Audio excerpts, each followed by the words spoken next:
ঈদ যাত্রায় ১৩ই জুন পশ্চিমাঞ্চলগামী ট্রেনের একটি টিকিটের জন্য চেষ্টা করা হয়েছে ১১৮৭ বার। যাত্রীদের অভিযোগ ২ মিনিটেই গায়েব হয়ে যাচ্ছে টিকিট। আর রেলওয়ে কর্মকর্তারা বলছেন চাহিদার তুলনায় টিকিট অপ্রতুল, তাই এমন পরিস্থিতি। কমলাপুর রেলওয়ে স্টেশন টিকিট কাউন্টারের সামনে প্রায় ফাঁকা, কেননা ঈদের অগ্রিম টিকিট দেওয়া হচ্ছে শতভাগ অনলাইনে।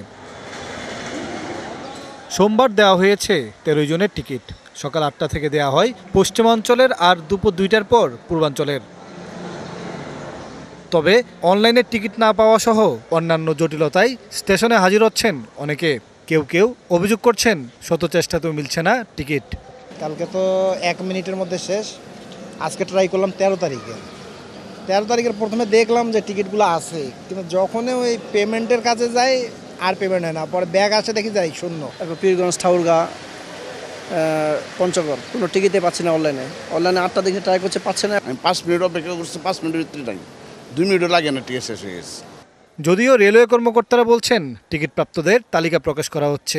আমাদের শতভাগ টিকিট যেরকম অনলাইনে দেওয়া হচ্ছে, ঠিক তেমনি এই টিকিটগুলো কে পাচ্ছে, হ্যাঁ, কে কখন ক্রয় করলো, সব একদম ইন ডিটেলস আমরা কিন্তু আমাদের ওয়েবসাইটে প্রকাশ করছি প্রতিদিন দিন আনতে, অর্থাৎ দিন শেষে। চাহিদার তুলনায় টিকিট কম থাকায় সংকট তৈরি হচ্ছে। প্রথম আধা ঘন্টাতে, অর্থাৎ ফার্স্ট পিক আওয়ার যেটা 8:30 পর্যন্ত, আমরা প্রায় ১,৯০,০০,০০০ হিট করেছে বাংলাদেশ রেলের সার্ভারে। সোমবার ১৩ জুনের ৩৩,৫০০ টিকিট দেওয়া হয়েছে। মোহন ইসলাম, ডিবিসি নিউজ, ঢাকা।